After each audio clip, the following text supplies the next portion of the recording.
इस वक्त की बड़ी खबर यह कि रिजर्व बैंक ने मॉनेटरी पॉलिसी का जो ऐलान किया है उसमें रिजर्व बैंक ने रेपो रेट में 50 बेसिस पॉइंट की बढ़ोतरी कर दी है। तो 50 बेसिस पॉइंट की बढ़ोतरी रेपो रेट में, ये बड़ी बढ़ोतरी है जो रेपो रेट में की गई है और इसके साथ अब रेपो रेट बढ़कर 4.90 से 5.40% पहुंच गया है।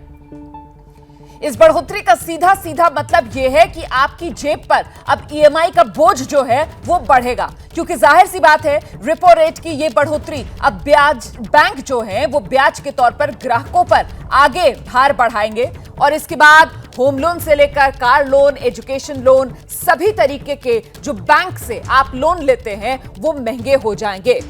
जो फिलहाल आपकी ईएमआई चल रही है उसमें भी बढ़ोतरी होगी। तो कुल मिलाकर रेपो रेट में बढ़ोतरी जो है वो सरकार की तरफ से कोशिश के तौर पर देखी जाती है महंगाई को काबू करने के लिए, और ऐसे में कहीं ना कहीं महंगाई को लेकर जिस तरीके का एक संकट देश में बना हुआ है उसी को काबू रखने के लिए ये रेपो रेट में जो बढ़ोतरी का फैसला आरबीआई ने मॉनेटरी पॉलिसी में किया है।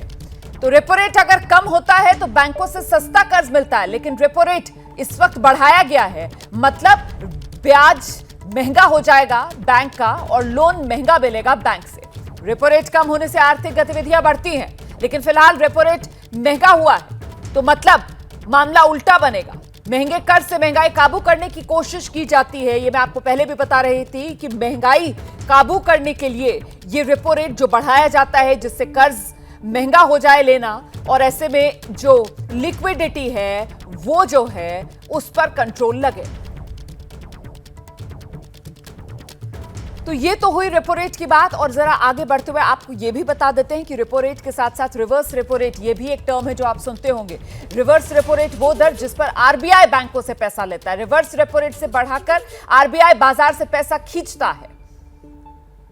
तो रिवर्स रेपो रेट बढ़ाकर होती है महंगाई काबू करने की कोशिश। इसके जरिए भी आरबीआई महंगाई पर लगाम लगाने की कोशिश करता है, और रेपो रेट जो है वो हमेशा रिवर्स रेपो रेट से ज्यादा ही होता है। तो ये रेपो रेट और रिवर्स रेपो रेट, इसके बारे में आपने जाना। फिलहाल बड़ी खबर ये कि आरबीआई की तरफ से रेपो रेट में बढ़ोतरी की गई है, 50 बेसिस पॉइंट की बढ़ोतरी की गई है, और इसके साथ अब रेपो रेट 4.90% से बढ़कर 5.40% हो गया है। इसका सीधा और सरल भाषा में मतलब ये है कि अब आपकी जेब पर ईएमआई का जो बोझ है वो बढ़ना तय है।